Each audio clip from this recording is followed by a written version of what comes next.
Thank you for joining Wars of the Roses as we continue with Part 14, The High Priesthood of Thebes, from A History of Secret Societies by Arkon Daraul.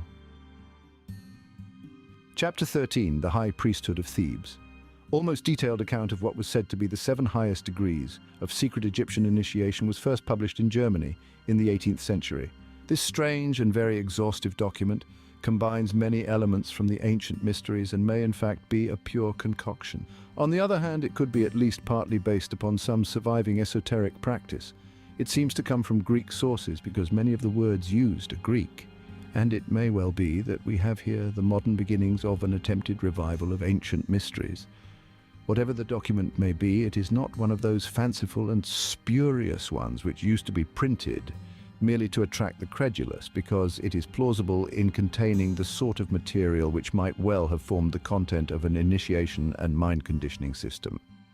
The earliest version known is in the form of an anonymous pamphlet, probably not intended for public sale, of 30-odd pages, which was printed in 1785. It was republished in a French translation 30 years later, purporting to be the ritual of the master degree in Freemasonry. The French editor claims that it is a composite ritual derived from the works of some 15 Greek and Roman writers. This degree, we are told, was open to Egyptian kings and priests alone, and only those specially recommended by an initiate could enter it. The usual procedure was that the pharaoh himself introduced the candidate to the priests. By them he was sent from Heliopolis to the Memphis priests. From there he went to Thebes. He was circumcised, forbidden to eat pulse or fish, and generally had to abstain from wine. He was put for several months in an underground cave and asked to write down his reflections. When he had done this, he was led to a passage supported by the Pillars of Hermes, where he had to learn certain things which were inscribed thereon. As soon as he was word perfect, the Thesmorphos, introducer, came to him with a strong whip to keep the uninitiated at bay. He was blindfolded and his hands bound with cords. Now follows the procedure from the first degree of this elect body. The candidate was led to the Gate of Men, where the introducer touched the shoulder of an apprentice, Portophorus, standing there on guard. He in turn knocked on the gate, which was opened. When the aspirant entered, he was questioned on various matters by the Hierophant, after which he was led around the Byrantha in an artificial storm of wind, rain, thunder, and lightning. If he showed no sign of fear, Menes the expounder explained the laws of the Krata Repoa, to which he had to agree. He was then taken in front of the Hierophant, made to kneel, and vowed fidelity with a sword point at his throat. As witnesses, he called upon the sun, moon, and stars. His eyes were then unbandaged, and he was placed between 2 spare pillars, called beteles, where lay a ladder of 7 steps, behind which were 8 doors of different metals of gradually increasing purity. The Hierophant then, addressing those present as Menemusai, or children of the work of celestial investigation, exhorted them to govern their passions and fix their thoughts upon God. The candidate was taught that the ladder symbolized the wanderings of the soul. He was told the causes of wind, thunder, and lightning, and given other valuable information such as medical lore. He was given the password of recognition of this degree, which was Amund, meaning secrecy. He was taught a grip, given a pyramidal cap and an apron called Xylon. Around his neck was a collar, and he wore no other clothes. His duty was to guard the Gate of Men in his turn. The Portophorus was now able, after showing his devotion, to proceed to the 2nd degree. Following a prolonged fast, he was taken into a dark chamber called Endymion, the Invitation Grotto. He was now of the degree of Neocoris. Handsome women brought him dainty food. They were the wives of the priests who endeavored to excite his love.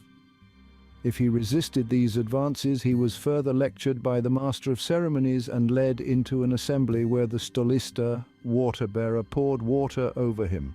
Then a living serpent was thrown at him. The whole room was full of snakes to test his courage. He was then led to 2 high pillars, between which stood a griffin driving a wheel before him. The pillars symbolized east and west. The griffin the sun, and the wheel of 4 spoke the 4 seasons. He was taught the use of the level and instructed in geometry and architecture. He received a rod entwined by serpents and the password Hev, serpent, and was told the story of the fall of man. The sign consisted in crossing the arms over the chest, His duty was to wash the pillars. When he was initiated into the third degree, the member was given the title of Melanophoris. He was led to an anteroom over whose door was written Gate of Death. The room was full of copies of embalmed bodies and coffins. Here too were a number of dissectors, embalmers, and so on. In the center stood the coffin of Osiris. The Melanophoris was asked if he had had a hand in the assassination of his master. On his denying the question, he was seized by two tapixiites, or men who buried the dead, and led into a hall, where he found all the other Melanophores clothed in black. The king himself, who always was present on these occasions, addressed him in an apparently friendly way, begging him, if he did not feel courage enough to undergo the test now to be applied to him, to accept the golden crown he was offering him. He had already been coached to refuse the crown and tread it underfoot. At this insult, the king called for revenge. Raising his sacrificial axe, he touched the head of the initiate. The two corpse carriers threw him on the ground, and the embalmers wrapped him in bandages. All who were present wept. Now he was led to a gate over which was written Sanctuary of the Spirits. On its being opened, thunder and lightning struck the apparently dead man. Charon received him as a spirit into his boat and carried him to the judges of Hades. Pluto sat on his judgment seat, while Rhadamanthus and Minos, as well as Ethan, Nacreus, Alastor and Orpheus, stood beside him.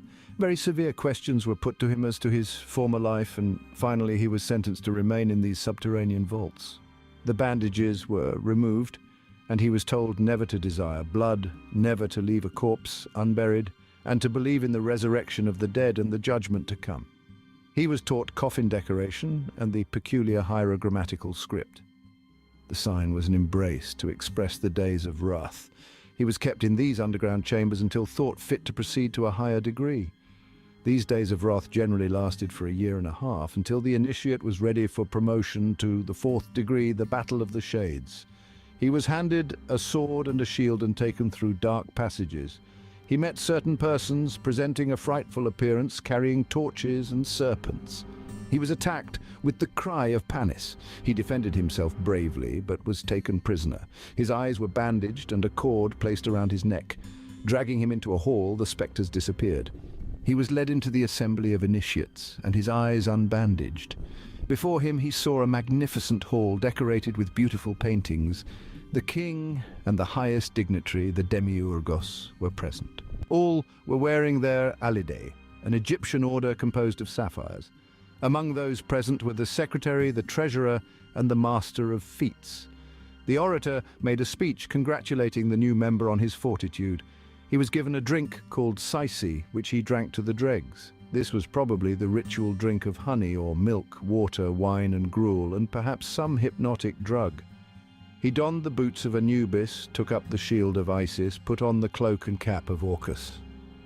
He was handed a sword and told that he must cut off the head of the next person he met in a cave and bring it back to the king.